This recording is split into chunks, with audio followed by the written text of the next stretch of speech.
Hello student, आज मैं class 11 का स्ट्रक्चर ऑफ एटम का most important topic quantum number लेके आया हूं। क्वांटम नंबर्स क्या होते हैं हमने पिछली वीडियोस में थोड़े सारे कंसेप्ट सब शेल के बारे में क्लियर कर दिया। अब क्वांटम नंबर्स क्या होते हैं? क्वांटम नंबर्स बेसिकली नंबर होते हैं जिससे हम इलेक्ट्रॉन का एड्रेस पता कर सकते हैं।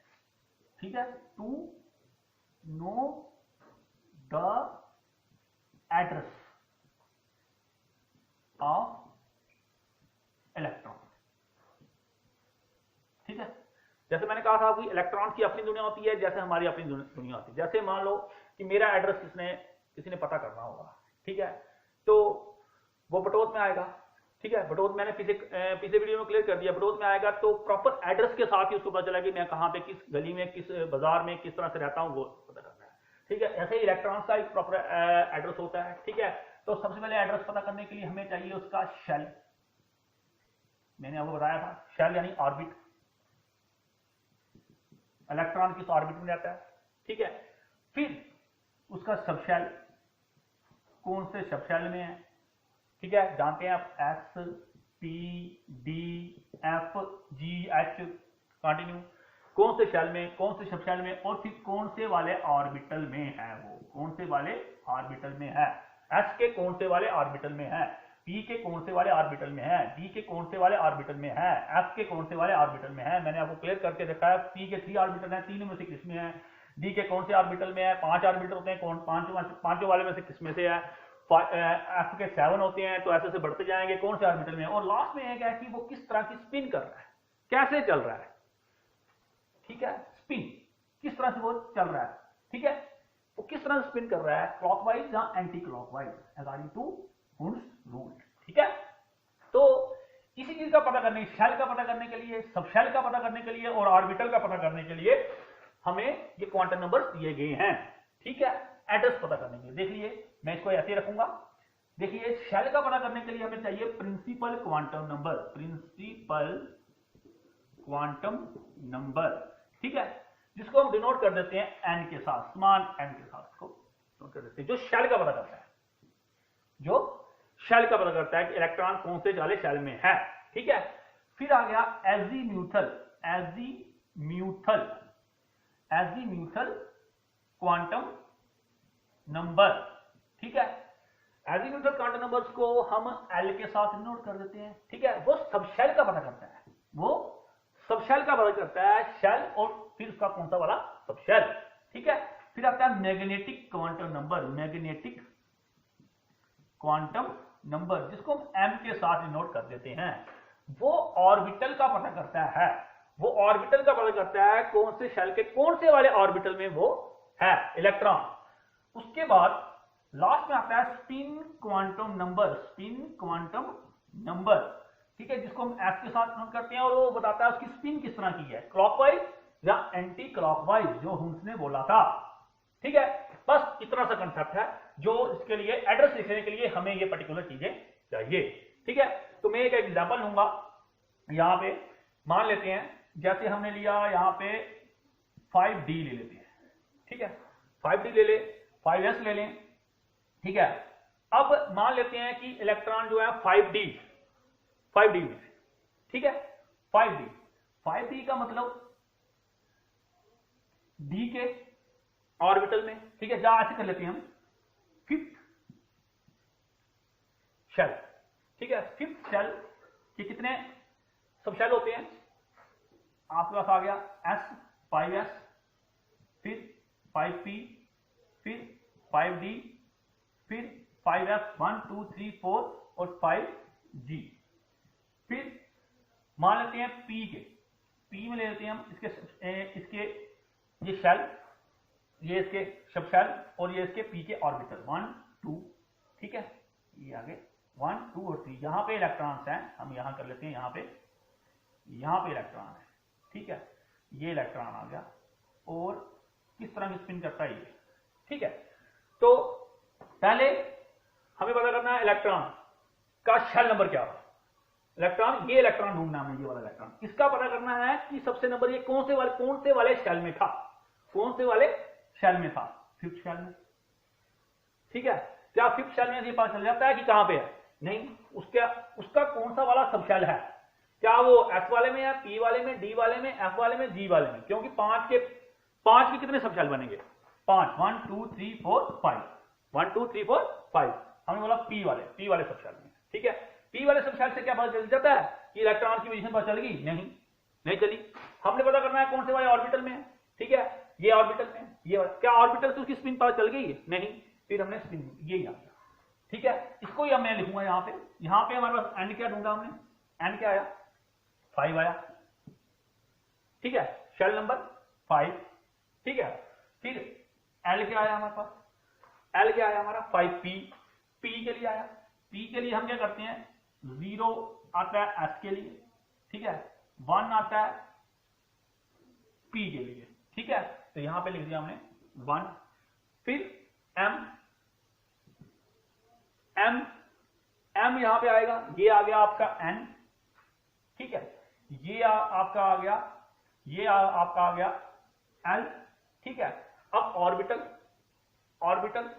अगर ये ऑर्बिटल है 1 तो ये वाले ये अगर ये एल जो है ये सब शेल शो कर रहा है तो ऑर्बिटल शो करेगा ये यहां पे -1 0 +1, ठीक है, -1 0 +1, ठीक है, +1 0 -1, ठीक है, ऐसे शो करना है। मैं अभी आपको बताऊंगा कि कैसे कैसे ये आ रहा है, ठीक है।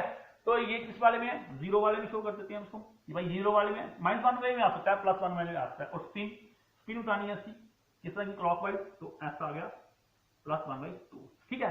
ये जो मैंने लिखा इसको हम थोड़ा सा मैं इसको क्लियर करता हूं किस तरह से है, ये तो आपको पता चल गया कि क्या क्या है। तो उसको मैं थोड़ा मिटाता हूं, मिटाने के बाद फिर आपको मैं थोड़ा सा क्लियर करता हूं क्या है। अब एन क्या आ गया, एन हम शेल के लिए आ रहा है, उसको नंबर शो करें 1 2 3 4 5 and so on, number of shell KLMN चलते जाएगा, ठीक है। ये आ गया आपका शेल के लिए, ये आ गया आपका शेल के लिए। अब ये आएगा सब शेल के लिए, ठीक है। सब शेल के लिए ये इसकी वैल्यू एल की वैल्यू शुरू हो जाएगी, जैसे मान लेते हैं हम, अगर हमारा N5 है, ठीक है, N5 है तो 5 के सब शेल यहां शुरू में 0 1 2 3 4 1 2 3 4 5 सब शेल हो गए, ठीक है। 0 किसके लिए आ रहा है? 0 आ रहा है F सब शेल के लिए, 1 किसके लिए? P सब शेल के लिए, 2 किसके लिए? D सब शेल के लिए, 3 किसके लिए? F सब शेल के लिए, 4 किसके लिए? D सब शेल के लिए।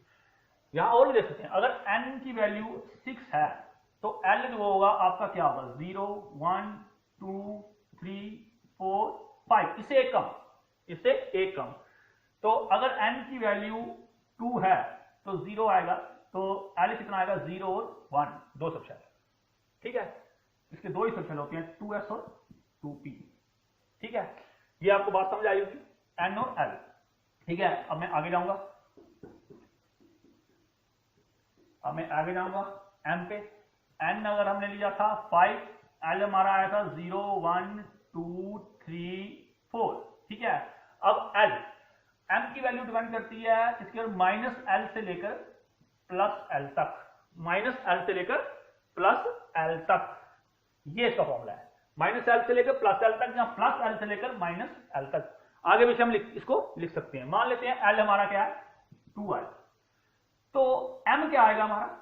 मैंने अभी लिखा -L से लेकर +L तक, -2 से लेकर +2 तक, इसको पूरा लिखेंगे -2, ठीक है, -2 -1 0 +1 +2, ठीक है, -2 -1 0 +1 +2, ठीक है। तो लास्ट में S जो है वो स्पिन शो करता है -1/2 और +1/2 स्पिन, क्लॉकवाइज या एंटी क्लॉकवाइज, इतना सा कंसेप्ट, ये छोटा सा कंसेप्ट है। तो इसमें आपको यही क्वांटम नंबर्स हैं हमारे, इन्हीं को बोलते हैं quantum numbers to know the address of a electron, ठीक है। तो आपकी बुक्स में एक छोटा सा टेबल बना हुआ जिसको आप क्या करोगे? स्टडी करोगे। तो मैं एक थोड़ी सी एग्जांपल लेके चल रहा हूं, यहां पे एक एग्जांपल लेके चल रहा हूं, जैसे मैंने पीछे लिखी थी, एक 5D की एग्जांपल लिखता हूं मैं यहां पे, 5th शेल की, 5th शेल के कितने सब शेल, ठीक है, ये आ गया शेल, ठीक है। अब इसके सब शेल 5s 5p 5D और 5F और 5G। एस के ये आ गया आपके शेल, ये आ गया सब शेल, ठीक है, ये आ गया आपके सब शेल, ठीक है। शेल, सब शेल और ऑर्बिटल्स, मैं डी के ऑर्बिटल ले जाता हूं 1 2 3 4 और 5, और यहां पे मान लेता हूं मैं, यहां पे इलेक्ट्रॉन है, यहां इस तरह से इधर एक इलेक्ट्रॉन है, ठीक है, तो इसकी मूवमेंट इस तरह से है, ठीक है। तो अगर हम क्वांटम नंबर के हिसाब से देखेंगे तो यहां पे n कितना है 5, ठीक है, l कितना है ये देखना है आपने 5D 5D, तो मैंने आपको l की वैल्यू दिखाई दी जैसे 0 1 2 3 4, ठीक है। लेकिन यहां पे हमने देखना है कि इलेक्ट्रॉन कौन से वाले सबशेल में है, एजीम्यूथल क्वांटम नंबर ढूंढना है मुझे, डी वाला ढूंढना है, SPD, तो हमारा सिर्फ डी वाला ये वाला आएगा डी, ठीक है। अब हमारा m जो है वो इस 2 के ऊपर डिपेंड करेगा, m जो है इस 2 के ऊपर डिपेंड करेगा, इसी 2 के ऊपर डिपेंड करेगा, m d का ऑर्बिटल, d के ऑर्बिटल, ठीक है, 2 के डिपेंड करेगा। तो मैंने बताया आपको -2 -1 0 +1 और +2, यहां लिख सकता हूं मैं -2 -2 -1 0 +1 +2। मैं यहां पे आगे आपको कंसेप्ट क्लियर करना चाहता हूं कि आपको -2 से शुरू करना है और +2 तक जाना है, जहां +2 से शुरू करना है, यहां भी लिख सकते हैं +2 और -2 तक लिख सकते हैं, लेकिन ये आगे पीछे भी हो सकते हैं, आप ऐसे भी लिख सकते हैं उसको -1 -2 0, ठीक है, +2 +1, ठीक है, आगे पीछे भी हो सकते हैं, कोई इसमें नहीं है कि आपको ऐसे जैसे मैथमेटिक्स चलते हैं नंबर लाइन में वैसा होता है, ऐसा नहीं हो सकता, आप कुछ भी लिख सकते हैं, यहाँ पे -1 यहाँ 0 +1, ठीक है, मगर आपके ये कॉन्टिन्यूटी में ये पूरे होने चाहिए, ठीक है। तो हमारा ये इलेक्ट्रॉन कहां बैठा हुआ है +1 वाले में, इसके हिसाब से यहां बैठा, इस सबशेल में बैठा, या +2 के में बैठा हुआ है, ठीक है। तो उसकी स्पिन, जो स्पिन है वो दो तरह से शो होती है, एस वो आपको पता है -1/2 और +1/2, ये क्लॉकवाइज का निशान है और ये ऐसा एंटी क्लॉकवाइज का, हम बोल रहे हैं ये क्लॉकवाइज इस तरह से घूम रहा है, तो आएगा +1/2, बस इतनी सी बात है। एन, तो आपने देखा यहां पे डिपेंडेंसी क्या है, जब तक एन नहीं मिलेगा एल नहीं चलेगा, जब तक एल नहीं मिलेगा एम नहीं चलेगा, ठीक है, जब तक एम नहीं मिलेगा तो एफ नहीं चलेगा, ठीक है।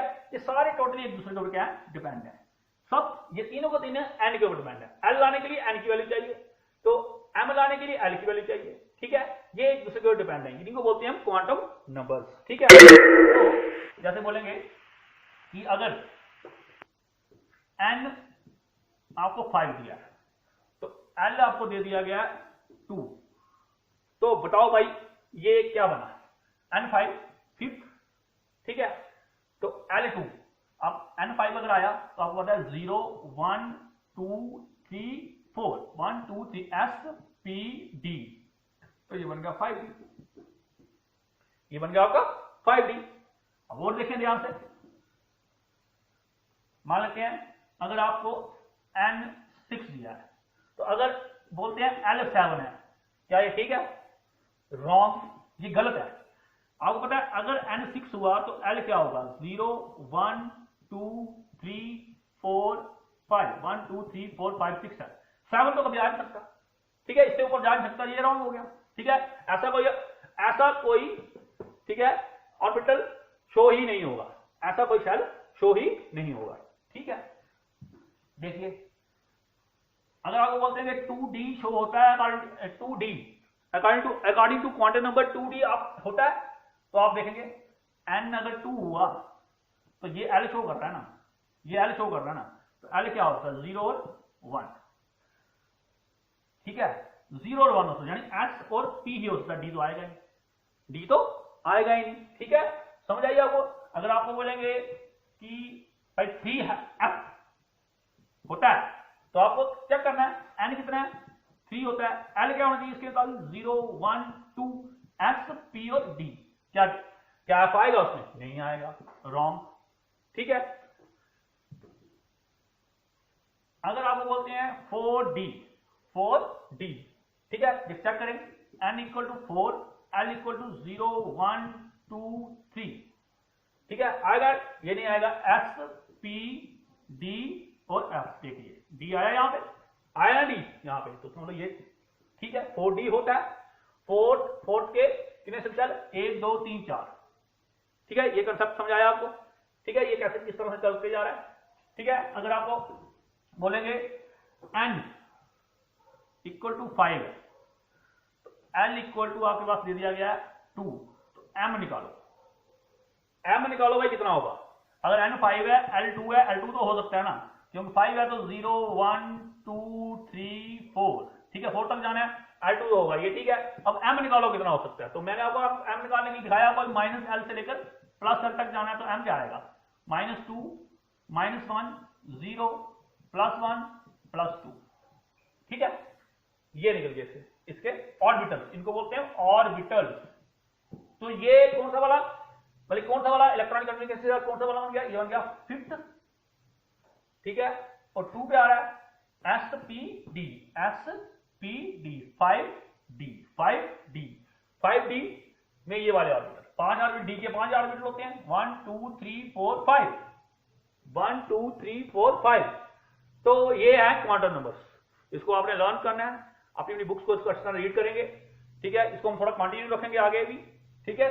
तो आई होप कि आपको थोड़ा सा कंसेप्ट आपको क्वांटम नंबर का समझ आया होगा। नेक्स्ट वीडियो में फिर मिलेंगे इसी के ऊपर थोड़े क्वेश्चंस लेके, तो जो उसको आप सॉल्व करोगे मैं लिखूंगा यहाँ पे क्वेश्चन, ठीक है। Thank you very much.